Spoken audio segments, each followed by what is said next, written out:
And good Friday morning, the 6th of September, 2024. Good morning, Chuck, here on the David and Chuck preview show at 9 o'clock on Friday morning. How are you, Chuck?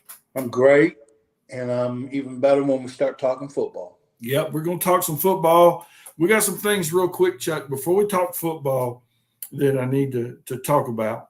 And then we'll talk McDowell and everything about the game tonight. So tough week, a tough week in a lot of places, but a tough week up here as one of our middle school players, William Sutton, lost his father in a car accident earlier this week. I know they played last night with a heavy heart, and Jason Sutton, William's dad, 54 years old. Man, that's just too young.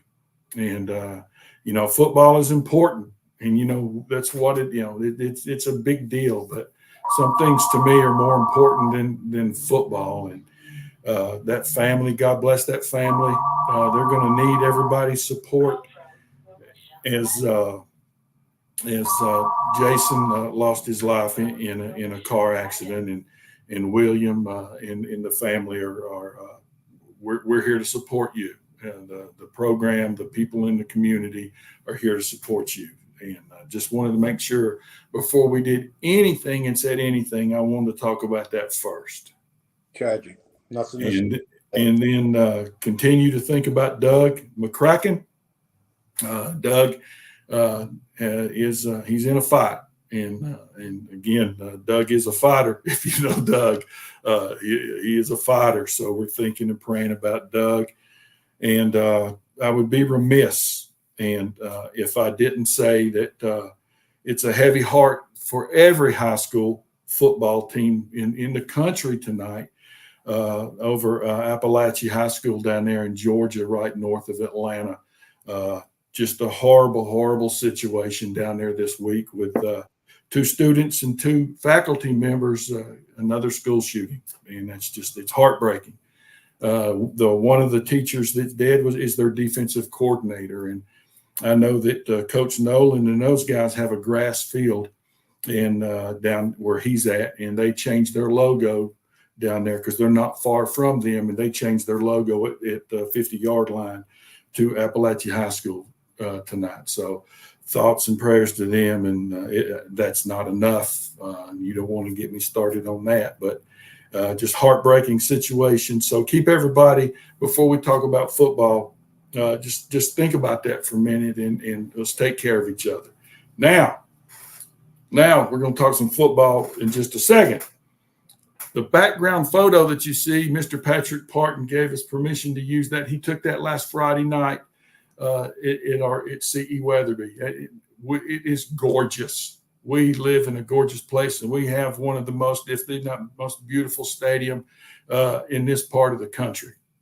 What a photo. Thank you, Mr. Parton.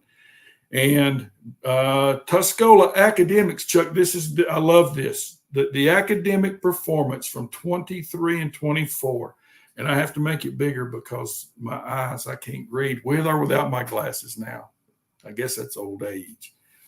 Highest ACT in Western North Carolina, Tuscola High School, first.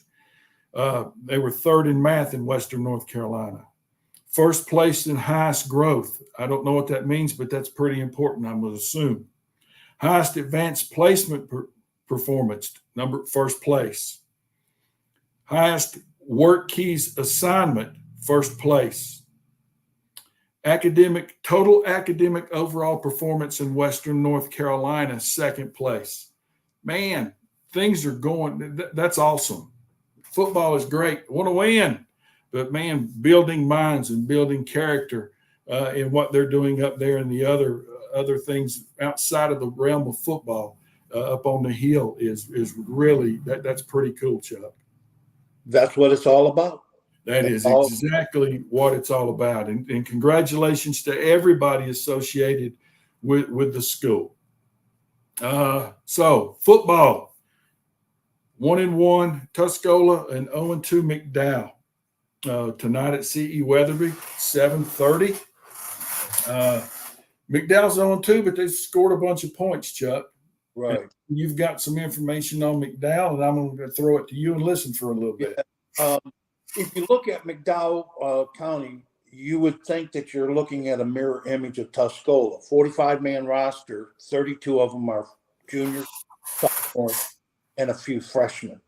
And they don't, they're averaging just under 100 yards a game throwing the football. Danny Brown is their quarterback, 5'7", but he's also their leading rusher. So they have about 8 guys who can carry the ball, and they're about 150 yards rushing per game and 100 yards passing, 250 yards. So they do put points on the board, but they have been putting points on the board late. They got their first 2 losses or first 2 games. RS Central beat them 42-28. And then they lost last weekend 34-24 to Mitchell County. And so they're going to run the football. They're going to try. They are mistake-prone, penalty-prone right now at this game. So you look at the performance, and they are a similar type team than Tuscola. Now, coming into the game Friday night, this is an opportunity for Tuscola to right the ship in terms of the penalties. It's another game to get better. Rome wasn't built in a day, and I'm not 18 penalties a game. I would love to see it go down to 10. But I do know that it kills Jonathan, but he's not going to make, he's going to work on it in his way, but he's got other things he wants to get better at. And he thinks and it's the same conversation I had with Chappell when he was at Pisco. Let the kids play. We'll fix it as we go. So, hey, that's why I'm here, and Jonathan's doing what he's doing. So, and they got a lot of youth on that football program. Yeah, and back on our side, we did see improvement from week 1 to week 2. And tonight is another big, again, non-conference, but it's a big game. Right. I mean, it's a big game because you want to keep getting better, and you want to you want to get wins. That's why That's why you play the games. Right. So I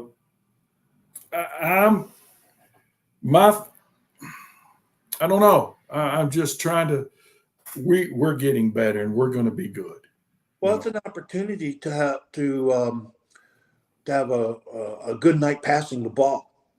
Johnson likes to do that because when you get a team that's not faced a passing attack, and they're trying to defend the run, and so far through 2 games they're not defending the run.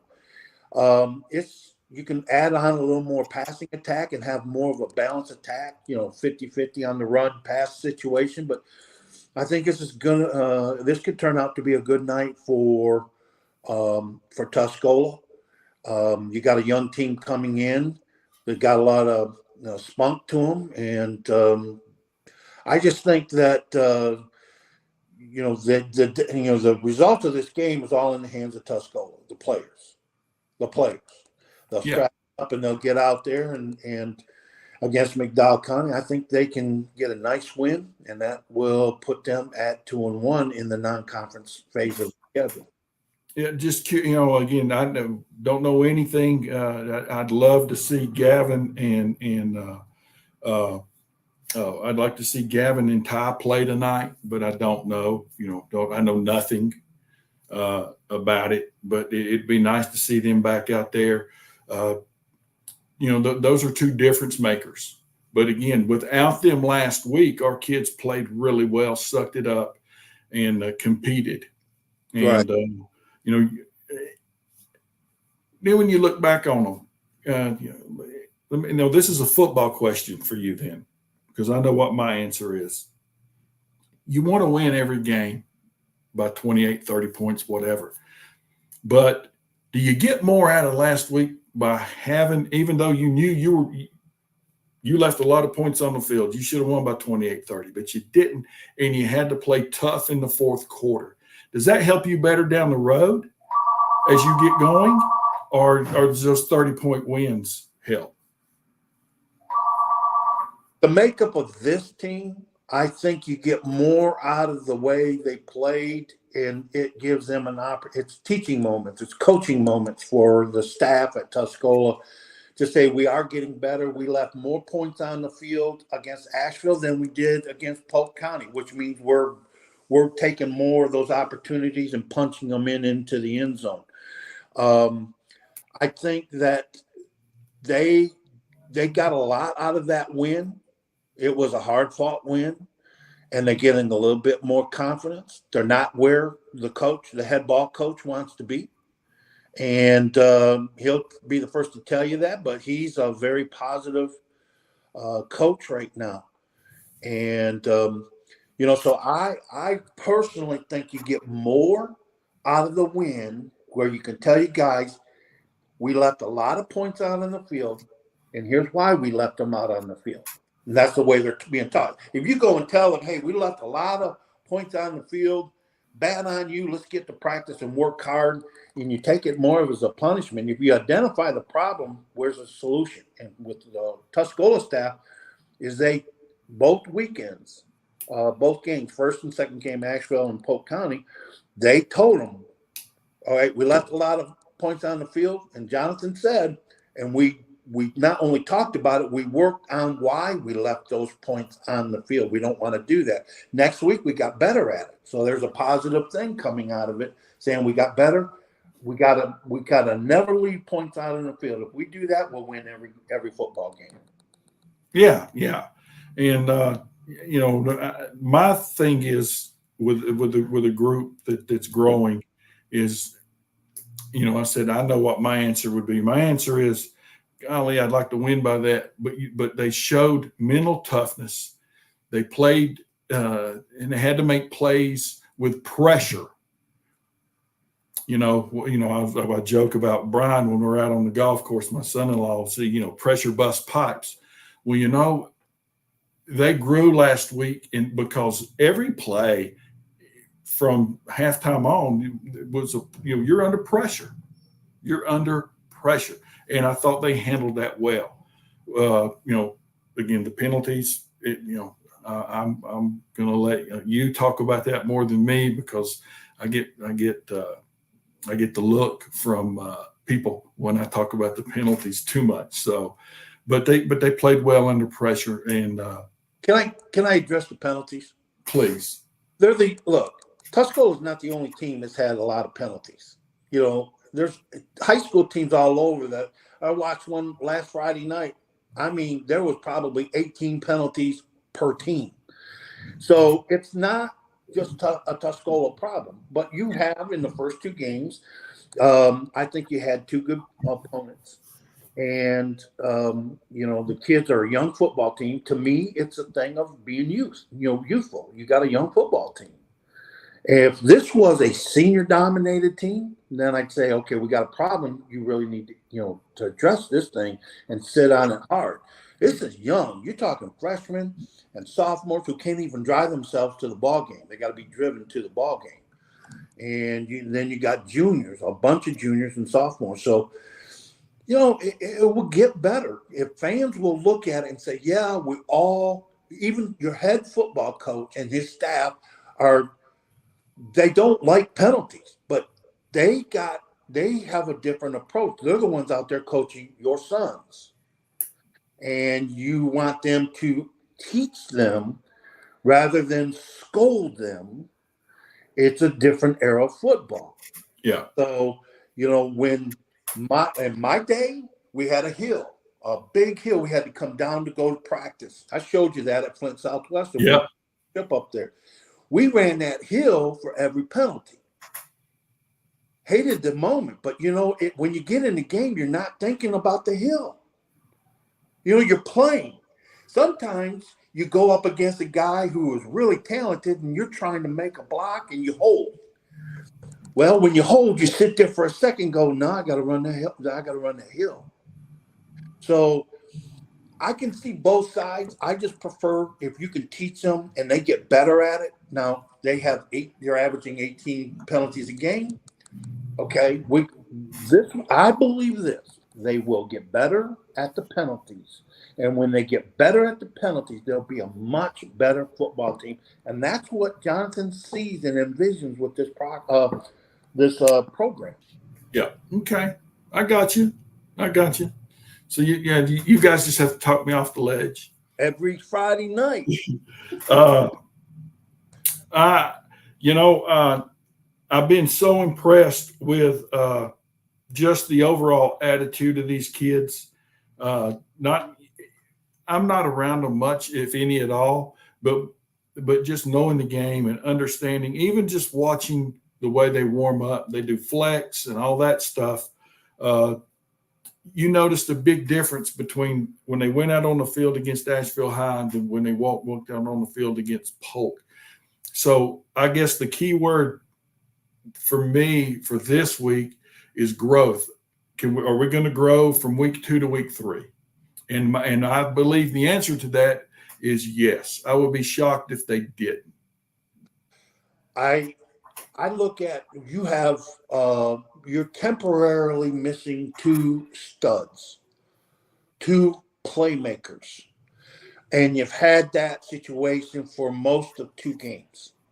Okay, got guys like Cooper Williamson and Walker Bolden and these type of guys come up and they fill in like you're not even missing these guys. When you get Langley back and Ty Walker back, if you get them back, whatever the case may be, we don't talk injuries, they're just out.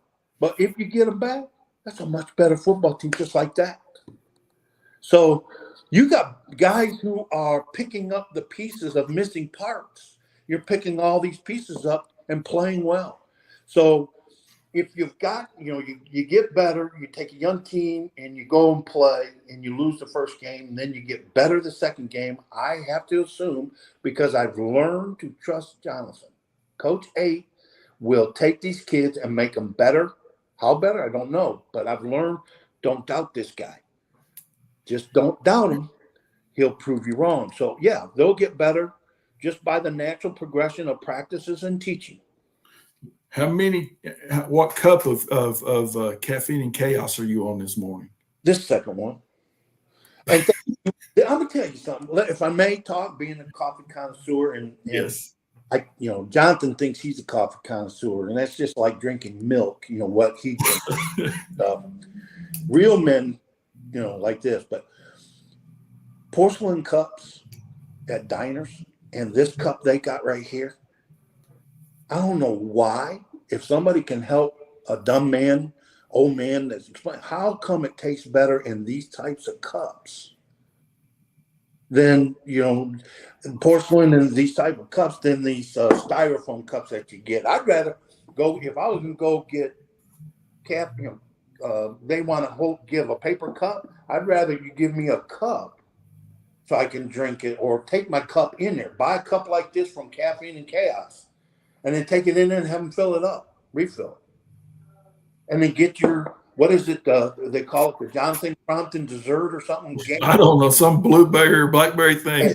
I just know that I saw that he's had that twice. The first time, all I saw was the box opening, and then a few seconds later, the box closing and him going, Well, let me tell you, I learned that Saban has 2 Little Debbie oatmeal pies and a black cup of coffee. And we, with John Truitt, we call that the breakfast of champions. Well, if you want the breakfast of champions for Tuscola, just go in there and tell, Caffeine and Chaos, I want the breakfast of champions. You'll get that blueberry dessert that it is endorsed by Coach 8. And you'll get your cup of coffee. And if you get this cup right here, you're eating and consuming the breakfast of champions. That's it. And then our friends at Sutton and Sons Antique Mall, I drove by there the other night or the other evening when I left here, and everything, there was no place to park. They are knocking it out of the park. Ryan and his family, it's amazing what they're doing, and it's really cool to see. And Ryan coaches down at the middle school, and he's the one that called me and informed me of what happened with the Sutton family. And man, you could hear it in his voice. So Sutton and Sons Antique Mall, they get it. They get it of what's happening here, and then down here with me at Crompton's Auto Mart, man, we're all in. We are all in. I'm waiting for Coach Matthews to show up today so we'll ride to the ball game together, because Janet doesn't like to get there because it's a 7:30 kickoff and we got to work real hard here. But I mean, if you're in the parking lot if you're in the parking lot after 2:00, I always say you're late. No, and we'll get over there. We'll get over there about 4:45 today. But we're all in. CromptonAuto.com. We got a really good inventory. I've got everything from little SUVs that are going to cost under $10,000, all-wheel drives, four-wheel drives. I've got a 2021 Ford Ranger Lariat that is just, man, it's all that in a bag of chips. So we've got trucks, we've got cars, and we've got SUVs, and all price ranges, all levels of credit. We're here to help. So local, independent, hardworking business people supporting this program, supporting what we do to make sure that we get the information out to everyone every day. So prediction time for you. Well, I could call this my caffeine and chaos prediction. Okay, we could do that through the rest of the season. I think the score, such as maybe 28-14. Going to be a football game. I think pulling away in the second half. Similar script. And if let me tell you something, is that with Jonathan, he's such a brilliant analyst when he watches opponent game film, and he has game plans all the way up to the game. You may or may not see what it's just the mind that works like that. He knows, and he knows what he wants to do in this game, how they're going to do it, what they're going to score, and that's okay with him as long as they come out with a win. As you had said earlier in the show, we want to win by 38. We all do. We all want to club the opponent on the other sidelines. Johnson's content to win by 3. A win. He's content to do that and run by 3, and he may in the second half do something that he wants the next opponent to see and have to work on, that he may or may not use. So he's got what he wants, and everything will be, But I think a 28-14 game sounds right to me. Okay, that sounds good. We're whenever they get back, we're missing Langley and Ty. They'll get back pretty soon, and everything will be fine. Everything will be. It's fine now. Everything will get a little better when they get back. Meantime, Cooper Williamson and Walker Bolden hold down the fort. Oh yeah. We're in. I could go down the list. You got Bridger, you got Cooper, you got Sam, you got Dylan. I mean, I can go on. Isaiah. Isaiah played last week. Isaiah Hyatt was just special. But anyway, we'll be back on for our final assessment at 6:30. And then the radio folks, I think their pregame show starts at 7. And, I had a couple of 3 or 4 questions last week. The only thing that I know, because we're not affiliated, I need to make sure people understand that we're not affiliated with the radio thing. That's It's just, we're not. But all I know is if you go to iHeartRadio, and Chuck, you correct me if I screw up. If you go to iHeartRadio, there was supposed to be a tag that says Tuscola football. I don't, but go to iHeartRadio or go to the radio stations themselves. Right. And you can get, because you can listen to them through the radio or you can stream. So I wish I had more information, and I apologize that I don't. But honestly, I just know that you can go to it's ESPN Asheville. It's iHeartRadio ESPN Asheville, and that's where you'll find the broadcast, because I think their pregame goes on at 7, and we'll be, you and I and with Jonathan will be back at 8 in the morning with the Jonathan Crompton Show. But we're gonna, you and I will do our final thing at 6:30 tonight from the stadium, and gonna have a great day. The weather's I love this weather. Mm-hmm. This is football weather.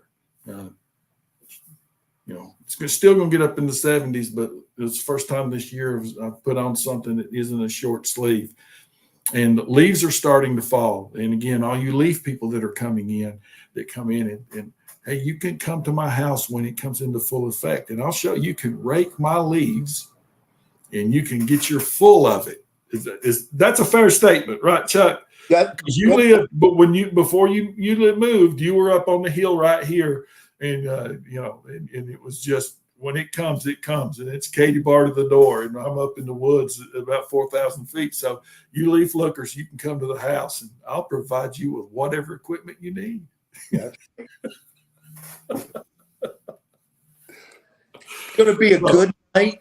The Tuscola Marching Band, one of the best bands, if not the best band, high school band in North Carolina. It's got a spectacular pregame, postgame, halftime shows. They're going to be, tooting the horns and pounding the drums throughout the game. Cheerleaders are all set to go with a great deal of spirit. If you need a haircut, get it now. Look good when you go to the game. Wear your black and yellow, and it's going to be an exciting night. And if you show and see that picture, you get to sit in one of the most picturesque places in America. That was my first comment when I sat there in the press box, my first game in September, or was it? It was August of 2004 when I first got to the Mountaineer. And I sat there and looked at that view, and I took a picture on my phone and then sent it to my brother and said, this is where I'm at. This is one of the high schools. This is beautiful. And of course, my brother Kevin is, a Hall of Famer in the state of Michigan. Yes, he is. Winning a soccer coach in the state. Said that that county's a special place. He loved when he came down to watch the game. Yeah. And it is. So everybody get out early, get there for pregame, and we'll see everybody tonight. Chuck and I will be back at 6:30 to do our final thoughts and final before the radio broadcast folks take over. So, Chuck, thank you. Tonight, I may not have a coffee cup. I might have a beer jug or something like that, but so what? That's it. Let's do this. We'll see everybody tonight. Chuck, I'll see you later, buddy. Have a good night or good day.